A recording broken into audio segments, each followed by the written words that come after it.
Recording live from the Hoban Law Group here in Denver, Colorado, I'm your host, Eric Singular. We're sitting alongside President and founder of the Hoban Law Group, Bob Hoban.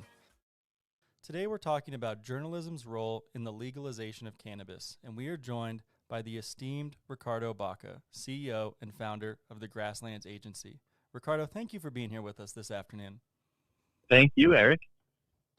And before we dive into this topic, which is a really fascinating issue to cover, give us an update, if you would, on Grasslands, how you've been hanging in the last couple of months, and just how you're feeling on this fine Wednesday. Feeling like I had one of the most productive days in recent memory.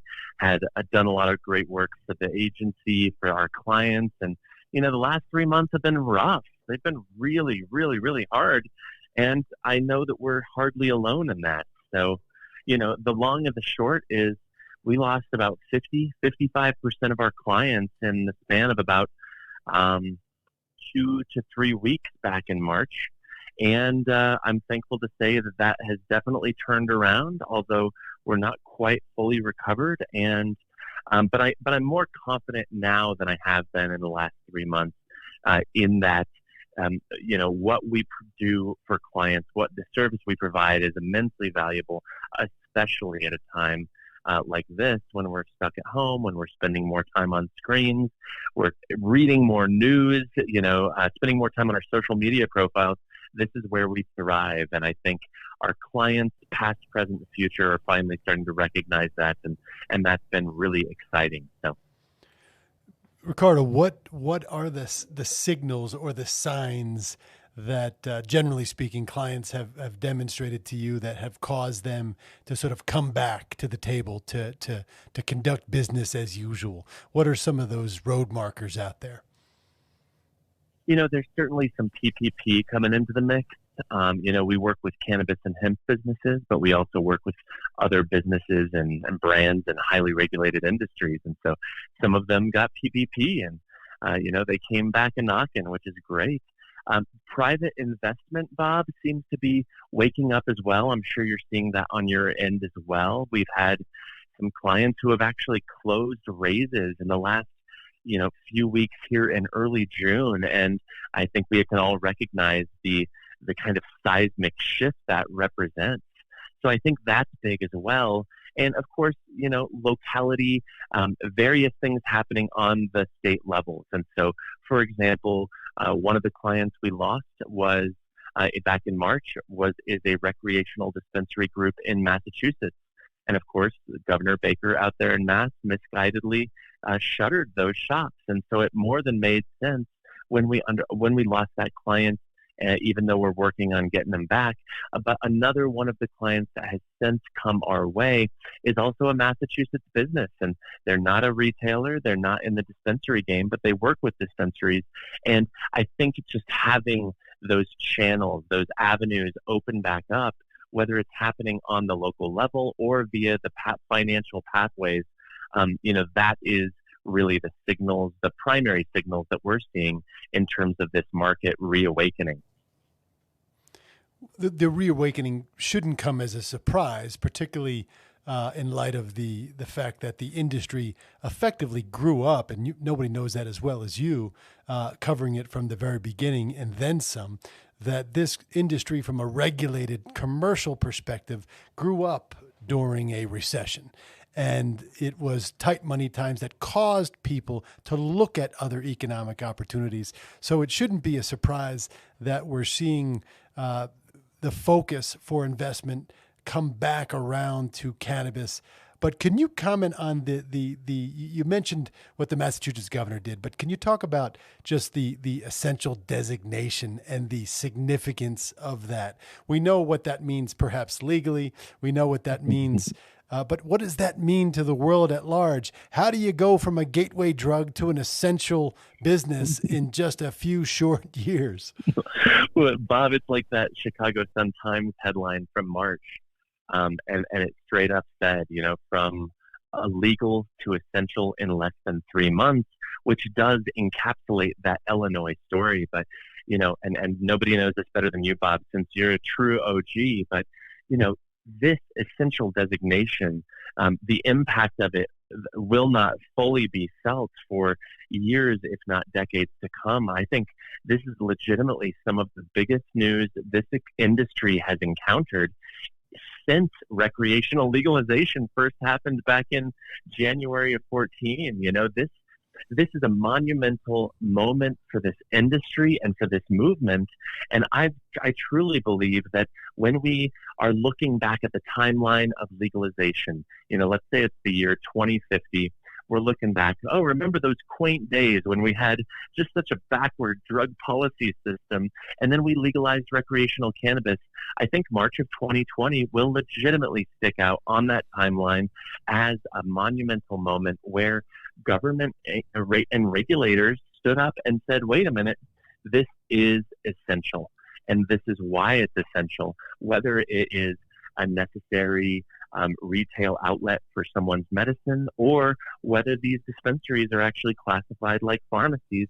No matter what, we need to make sure that this essential designation sticks, and we need to make sure that it extends beyond medical dispensaries only to include adult use shops. But, I truly think that this is a huge domino, and I wouldn't be surprised if this essential designation also leads to relaxed regulations in the very near future, because this has completely changed the way that government regulators are talking about cannabis, which has been so necessary because, of course, this is a movement by the people, and it's taken government a while to come around to this conversation.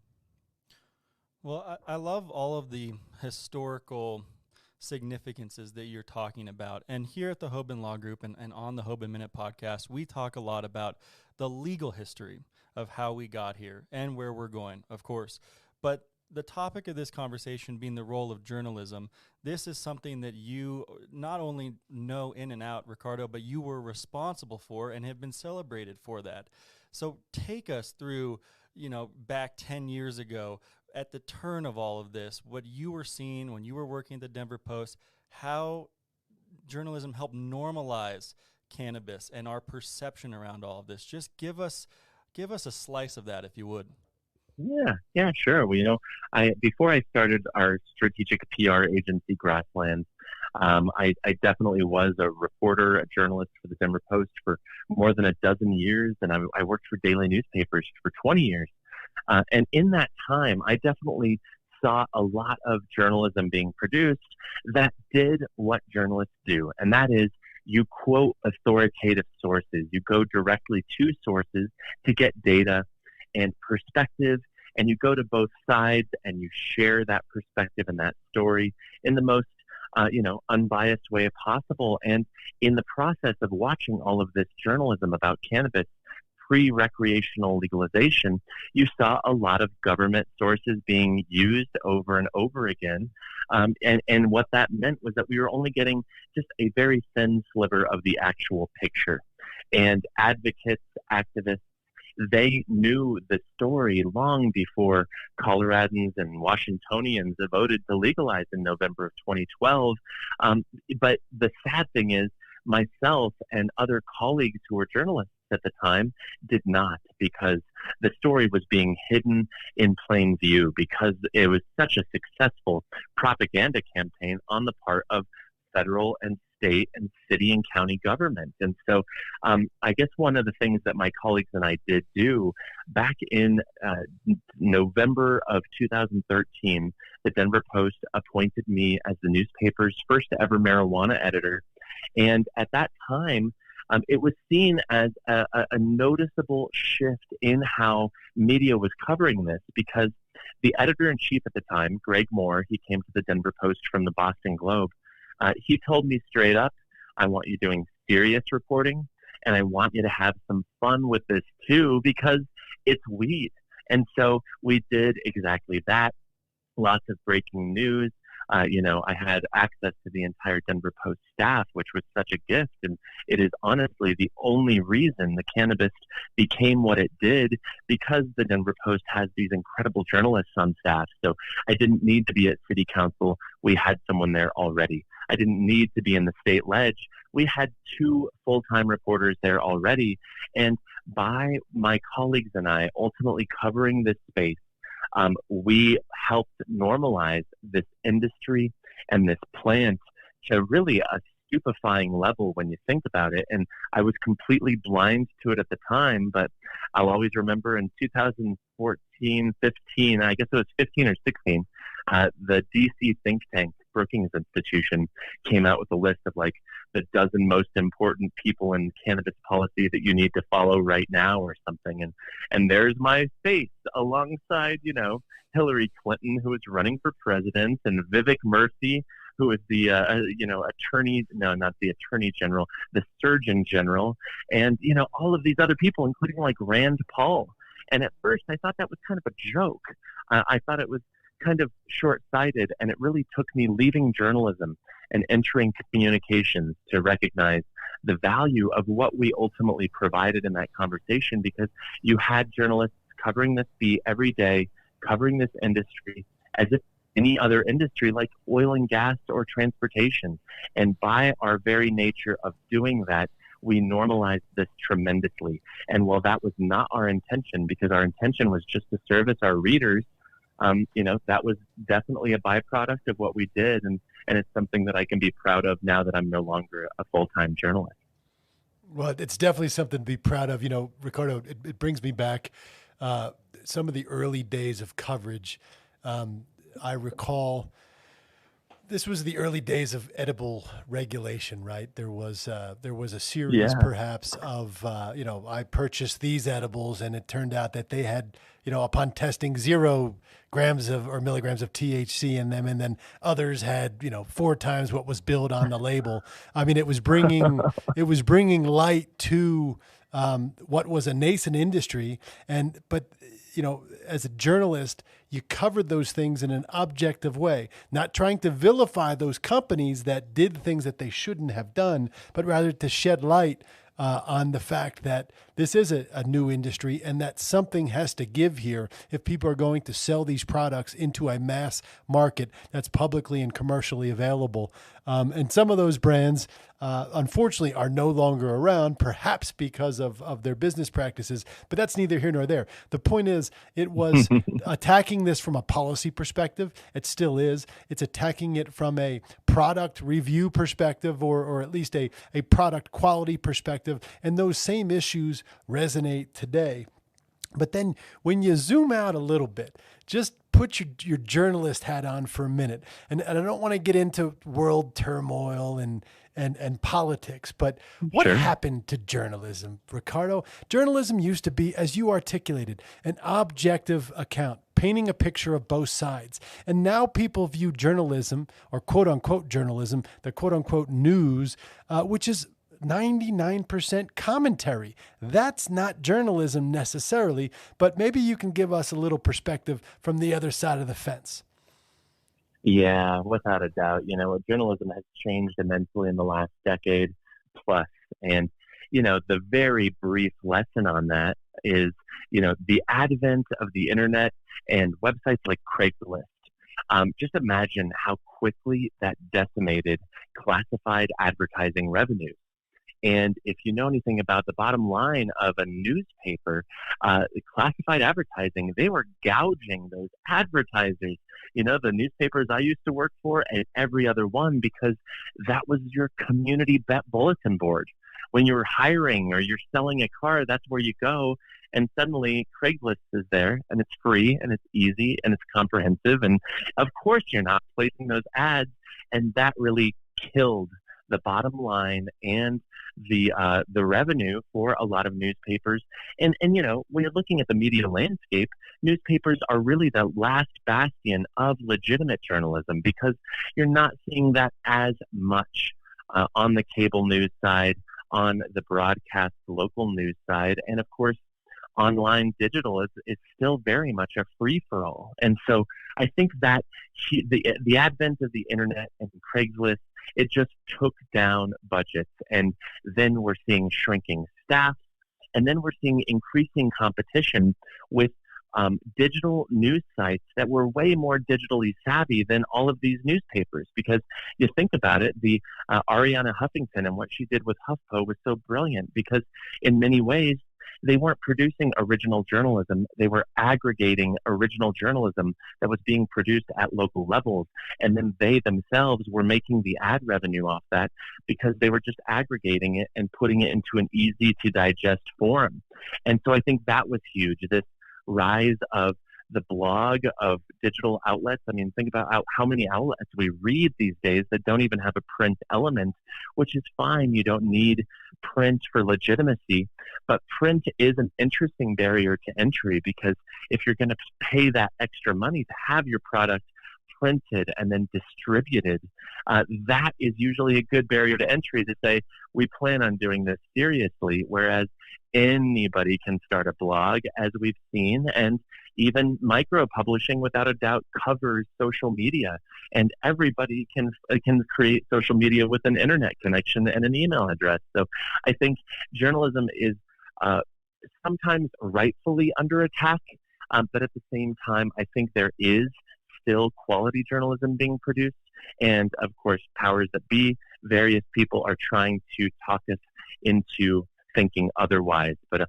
I'm still a subscriber to the Denver Post, Washington Post, New York Times, and very much stand behind them as a proud reader and somebody who's been published in all of those outlets as well. Well, we really appreciate getting your perspective on that, Ricardo, because as Bob said, it's interesting to kind of hear you talk about it as someone who's actually seen a lot of these things that you just wouldn't really think about being a consumer, I guess, of news. I want to come back to something you said at the beginning, which I think is something we saw in the industry at large when this pandemic first really started to hit, which is people divested in their marketing budget. You know, the marketing budget is a quick thing to go when the times get tough. And I'd really love to hear your perspective as you know, the founder of Grasslands and somebody who takes communication so seriously and sees the value in it. What does this create? Does it create some opportunities? Give us your perspective on that, if you would. Yeah, sure. You know, I've only been on this PR comms marketing side of the equation for 3.5 years. You know, started Grasslands after I left the Denver Post in December of 2016. So I still consider myself a relative rookie, but in that time, I have noticed that when it comes to marketing and believing in the power of marketing, you have two different kinds of executives. And those who recognize marketing as an essential cost, certainly they stuck with us. We have some clients who stuck with us through this downturn, and we killed it for them in that time, and we're thrilled to still be working with them. And then you also have other executives who don't believe in marketing, and you know, it's just a fundamental way of thinking. But as you said, Eric, without a doubt, they oftentimes think that it should be the first thing that is cut anytime your business is thrown into jeopardy. And I get it, you know, but it does remind me of a very fascinating story. And in part because I'm so new to marketing and PR, I'm kind of a reinvigorated, re-inspired student. And so I've been doing a lot of study and learning on this new field that I've chosen. And one really interesting narrative I came across was back in the day, Great Depression. Going into the Depression, there was this brand new, exciting American market known as cold cereal, because of course we ate hot cereal before that. So the industry leader was Post going into the Depression, and then Depression hits. You know, everybody shuts down their marketing budgets because that's what we're taught to do in business school, unfortunately. And Post shut down its marketing and advertising budget. But meanwhile, the number 2 brand across town, Kellogg's, they invested in their marketing and they doubled down on their advertising, recognizing that, hey, if my competitor over here is going silent, there is no better time in the world for me to invest. and be as loud as possible. And sure enough, Kellogg's came out of the Great Depression as the number one cold cereal brand. And 80 years later, they have not given up that spot. And I think it's such a compelling argument for believing in marketing and recognizing that, this particular economic downturn has made us spend more time in front of our screens, and strong marketing and public relations agencies can get you on those screens. But even outside of that, your competitors are backing down. So of course you should be doubling down right now. So, I very much consider myself a student of this space still, but I love it. And I'm thrilled to see such tangible examples of why businesses and brands should be continuing with those spends now, and also planning on continuing with those spends in the fall and the winter, when we're going to see this second spike that now all these physicians and researchers are talking about. It's such an unbelievable story, because you you think about it now. We all know Kellogg's. I don't know even the name Post. Just doesn't ring a bell when you say it. Kellogg's does. So Sure. The point is incredibly well taken. And before we wrap up, what is your message to the brands that are out there? It does seem that at this time we are maybe a step or two above, in front of having true national cannabis brands that are really recognized across the country as being the go-to cannabis brand. What is the message that you would send to them today, kind of with that story in mind? Yeah, well, I couldn't agree with you more, because I think before we hit 2025, we will have the first big mainstream, national, potentially international, very likely, cannabis brand, as you said, and those brands are sussing it out in the atmosphere right now. Sure, a lot of people are playing it safe because they have to. We talked about some of the businesses that had raises that were interrupted, that had business cycles that were interrupted because of regulation and policy. But at the same time, if you can eke out anything to reinvest in your social media marketing program, or, perhaps it's investing in PR for the first time to make sure that you are out there and you are getting your messaging heard by the target audiences that need to hear it most, now is the time that I really think that these brands are going to start stepping out. And I told my staff this the other day. I am confident that some of the brands that are on our roster at Grasslands will be among those brands that are the first big, legitimate national brands in mainstream cannabis industry. And it really is putting yourself out there and then making sure that you're consistently following up with a sustained strategy. Because of course, without recognizing that PR and marketing are about the long game, then you're spending your money in the wrong place. So I think we are heading toward that era, and it's thrilling because I'm kind of over all of these state-specific brands. Even the ones that are selling in 3, 4, 5, 6 states. I think the future is very, very close, and it's also very, very exciting from that perspective of brand. Well, so there's two things I just wanted to touch on before we run out of time here, and that is the notion of product placement. We did an interview with a fine gentleman named Tony, who's making a movie, and they're making a movie, and it's a cannabis-themed movie, right? And we've seen cannabis-themed movies over the years. Certainly, and our friend Kayvon, of course, was attached to at least one of those. But at the end of the day, you've got the idea that while marijuana in particular is still a controlled substance at the federal level, and is maligned in so many circles, particularly mainstream circles, there is an opportunity for product placement. Can you comment on that as it relates to, we've seen product placement as it relates to music, rap artists. We've seen it as it relates to movies. We've seen it as it relates to television shows. Is that something that's real right now and driven to cannabis, or are people still a bit skittish about it? We are seeing a little bit of it, and Bob, it won't surprise you to know that most of what we're seeing is from non-licensees, and so a lot of the ancillary businesses. One of the ones that sticks out in my mind, because it was relatively early, I'm guessing maybe 2014, PAX had a beautiful product placement and very prominent in an episode of Broad City on Comedy Central.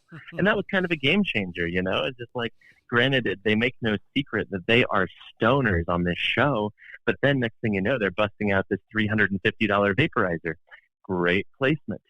We got a call, one of those calls you really, really love to get last year, and it was a producer from the HBO show High Maintenance, and they were looking for brands that could be represented, something that might be pulled out of a bag by the guy. And if you're familiar with the show, the lead character is known as the guy.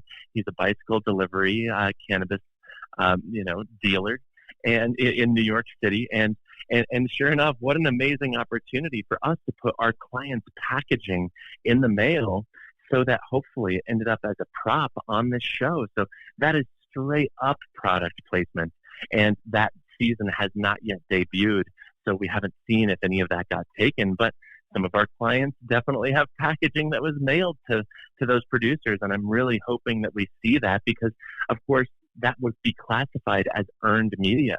And within that media paradigm, we know there's earned, paid, and owned media, and earned is by far the most trusted, and it's even more trusted when some actor playing a character in a show that gives you joy and entertainment and euphoria is actually using the same product that you do. So I think we're getting there, and we'll continue to get there even more as these markets continue to open up and as some of these brands continue to spread their wings. Well, Ricardo, this conversation will absolutely be to be continued here in the near future, because it has just been an absolute joy and pleasure to get with you and talk about these topics, which we really haven't covered on the Hoban Minute before. This is all very, very important for business owners to be thinking about out there, and we thank you for coming and sharing your perspective with us.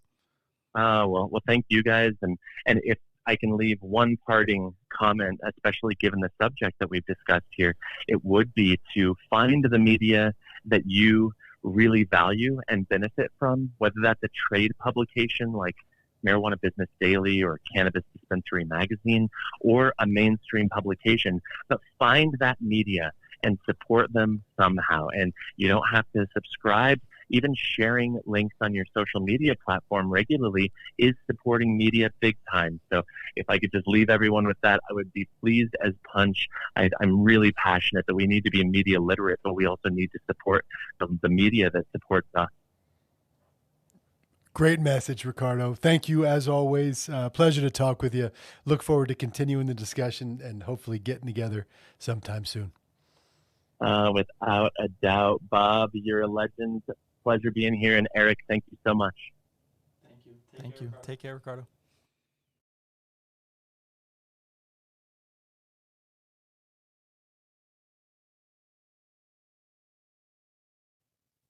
Thank you for listening to this episode of the Hoban Minute.